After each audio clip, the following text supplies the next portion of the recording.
وراودته التي هو في بيتها عن نفسه وغلقت الأبواب وقالت هيت لك قال معاذ الله إنه ربي أحسن مثواي إنه لا يفلح الظالمون ولقد همت به وهم بها لولا أن رأى برهان ربه كذلك لنصرف عنه السوء والفحشاء إنه من عبادنا المخلصين۔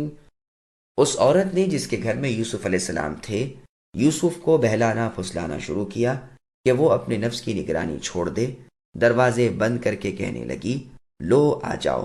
یوسف علیہ السلام نے کہا اللہ کی پناہ، عزیز مصر میرا سردار ہے، مجھے اس نے بہت ہی اچھی طرح رکھا ہے، بے انصافی کرنے والوں کا بھلا نہیں ہوتا۔ اس عورت نے یوسف علیہ السلام کی طرف کا قصد کیا اور یوسف علیہ السلام نے اس کا، اگر نہ ہوتی یہ بات کہ دیکھ لے وہ اپنے پروردگار کی دلیل، یوں ہی ہوا اس واسطے کہ ہم یوسف سے برائی اور بے حیائی دور کر دیں، بے شک وہ ہمارے چنے ہوئے بندوں میں سے تھے۔ سامعین، اب ان آیتوں کی تفصیل سماعت کیجیے۔ عزیز مصر کی بیوی کا کردار۔ عزیز مصر جس نے یوسف علیہ السلام کو خریدا تھا اور بہت اچھی طرح اپنی اولاد کی طرح رکھا تھا، اپنے گھر والی سے بھی تاکیداً کہہ دیا تھا کہ انہیں کسی طرح کی تکلیف نہ ہو، عزت و اکرام سے انہیں رکھو۔ اس عورت کی نیت میں کھوٹ آ جاتی ہے، جمال یوسف پر فریفتہ ہو جاتی ہے، دروازے بند کر کے بند سور کر برے کام کی طرف یوسف علیہ السلام کو بلاتی ہے، لیکن یوسف علیہ السلام بڑی سختی سے انکار کر کے اسے مایوس کر دیتے ہیں۔ یوسف علیہ السلام فرماتے ہیں کہ تمہارا خاوند میرا سردار ہے۔ اس وقت اہل مصر کے محاورے میں بڑوں کے لیے یہی لفظ بولا جاتا تھا۔ یوسف علیہ السلام فرماتے ہیں تمہارے خاوند کی مجھ پر مہربانی ہے، وہ میرے ساتھ سلوک و احسان سے پیش آتے ہیں، پھر کیسے ممکن ہے کہ میں ان کی خیانت کروں؟ یاد رکھو چیز کو غیر جگہ رکھنے والے بھلائی سے محروم ہو جاتے ہیں۔ حیت لک کو بعض لوگ سریانی زبان کا لفظ کہتے ہیں، بعض قبطی زبان کا، بعض اسے غریب لفظ بتلاتے ہیں، بعض حورانیہ کا لغت بتلاتے ہیں۔ یہ بات صحیح بخاری میں موجود ہے۔ کسائی اسی قرات کو پسند کرتے اور کہتے تھے اہل حوران کا یہ لغت ہے۔ حجاز میں آ گیا ہے، اہل حوران کے ایک عالم نے کہا ہے کہ یہ ہمارا لغت ہے۔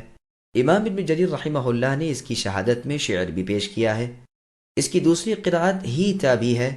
پہلی قرات کے معنی تو آؤ کے تھے، اس کے معنی ہے میں تیرے لیے تیار ہوں۔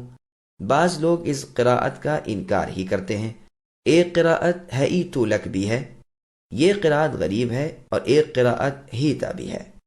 عام مدنی لوگوں کی یہی قرات ہے۔ اس پر بھی شہادت میں شعر پیش کیا جاتا ہے۔ ابن مسعود رضی اللہ عنہ فرماتے ہیں قاریوں کی قراتیں قریب قریب ہیں، بس جس طرح تم سکھائے گئے ہو پڑھتے رہو، گہرائی سے اور اختلاف سے اور لان تان سے اور اعتراض سے بچو۔ اس لفظ کے یہی معنی ہے کہ آ اور سامنے ہو وغیرہ۔ پھر آپ نے اس لفظ کو پڑھا، کسی نے کہا اسے دوسری طرح بھی پڑھتے ہیں۔ آپ رضی اللہ عنہ نے فرمایا درست ہے، مگر میں نے تو جس طرح سیکھا ہے اسی طرح پڑھوں گا۔ یہ روایت صحیح بخاری اور مستدرک حاکم کی ہے۔ یعنی ہیتا نہ کہ ہیتو، یہ لفظ تذکیر، تانیث، واحد، تثنیہ، جمع سب کے لیے یکساں ہوتا ہے، جیسے حیت لک، حیت لکم، حیت لکما، حیت لکن، حیت لہن۔ یوسف علیہ السلام کا برائی سے انکار کرنا۔ سلف کی ایک جماعت سے تو اس آیت کے بارے میں وہ مروی ہے جو ابن جریر وغیرہ لائے ہیں، اور کہا گیا ہے کہ یوسف علیہ السلام کا قصد اس عورت کے ساتھ صرف نفس کا کھٹکا تھا۔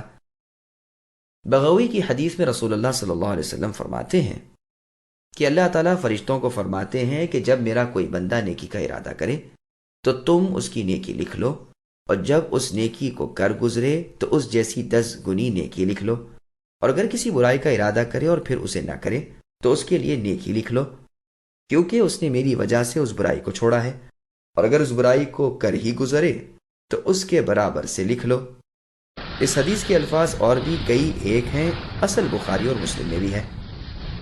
ایک قول ہے کہ یوسف علیہ السلام نے اسے مارنے کا قصد کیا تھا، ایک قول ہے کہ اسے اپنی بیوی بنانے کی تمنا کی تھی، ایک قول ہے کہ آپ قصد کرتے اگر دلیل نہ دیکھتے، لیکن چونکہ دلیل دیکھ لی قصد نہیں فرمایا۔ لیکن اس قول میں عربی زبان کی حیثیت سے کلام ہے، جیسے امام ابن جریر رحمہ اللہ وغیرہ نے بیان فرما دیا ہے۔ یہ تو تھے اقوال قصد یوسف علیہ السلام کے متعلق۔ وہ دلیل جو آپ نے دیکھی اس کے متعلق بھی اقوال ملاحظہ فرمائیے۔ کہتے ہیں اپنے والد یعقوب علیہ السلام کو دیکھا گویا وہ اپنی انگلی منہ میں ڈالے کھڑے ہیں، اور یوسف علیہ السلام کے سینے پر آپ نے ہاتھ مارا۔ کہتے ہیں اپنے سردار کی خیالی تصویر سامنے آ گئی۔ کہتے ہیں یوسف علیہ السلام کی نظر چھت کی طرف اٹھ گئی۔ دیکھتے ہیں کہ اس پر یہ آیت لکھی ہوئی ہے، یعنی سورہ اسراء کی آیت نمبر 32، لا تقربوا الزنا انه كان فاحشة ومقتا وساء سبیلا، کہ خبردار زنا کے قریب بھی نہ پھٹکنا، وہ بڑی بے حیائی کا اور اللہ کے غضب کا کام ہے، اور وہ بڑا ہی برا راستہ ہے۔ کہتے ہیں 3 آیتیں لکھی ہوئی تھیں۔ ایک تو سورہ انفطار کی آیت نمبر 10، یعنی ان علیکم لحافظین، تم پر نگہبان مقرر ہیں۔ دوسری سورہ یونس کی آیت نمبر 61، وما تکونوا فی شأن الآیہ، یعنی تم جس حال میں ہو اللہ تمہارے ساتھ ہے اپنے علم کے اعتبار سے۔ تیسری آیت سورہ رعد کی آیت نمبر 33، افمن هو قائم الی آخرہ، یعنی ہر شخص کے عمل پر حاضر ناظر اللہ ہیں، حاضر ہے اپنے علم سے اور ناظر ہے اپنے دیکھنے کے صفت کے اعتبار سے۔ کہتے ہیں کہ 4 آیتیں لکھی پائیں، 3 وہیں جو ابھی ہم نے ذکر کی، اور ایک حرمت زنا کی جو اس سے پہلے ہے، یعنی سورہ اسراء کی آیت نمبر 32۔ کہتے ہیں کہ کوئی آیت دیوار پر ممانعت زنا کے بارے میں لکھی ہوئی پائی۔ کہتے ہیں کہ ایک نشان تھا جو آپ کے ارادے سے آپ کو روک رہا تھا۔ ممکن ہے وہ صورت یعقوب علیہ السلام ہو، اور ممکن ہے اپنے خریدنے والے عزیز مصر کی صورت ہو، اور ممکن ہے آیت تنبیہ ہو۔ کوئی ایسی صاف دلیل نہیں کہ کسی خاص ایک چیز کے فیصلے پر ہم پہنچ سکیں۔ بس بہت ٹھیک راہ ہمارے لیے یہی ہے کہ اسے یوں ہی مطلق چھوڑ دیا جائے، جیسے اللہ تعالیٰ کے فرمان میں بھی اطلاق ہے، اسی طرح قصد کو بھی، یعنی یوسف علیہ السلام کے ارادہ کرنے کو۔ پھر آگے اللہ فرماتے ہیں ہم نے جس طرح اس وقت یوسف علیہ السلام کو ایک دلیل دکھا کر برائی سے بچا لیا، اسی طرح ان کے اور کاموں میں بھی ہم ان کی مدد کرتے رہے اور انہیں برائیوں اور بے حیائیوں سے محفوظ رکھتے رہے۔ وہ تھے بھی ہمارے برگزیدہ، پسندیدہ، بہترین اور مخلص بندے۔ اللہ کی طرف سے یوسف علیہ السلام پر درود و سلام نازل ہو۔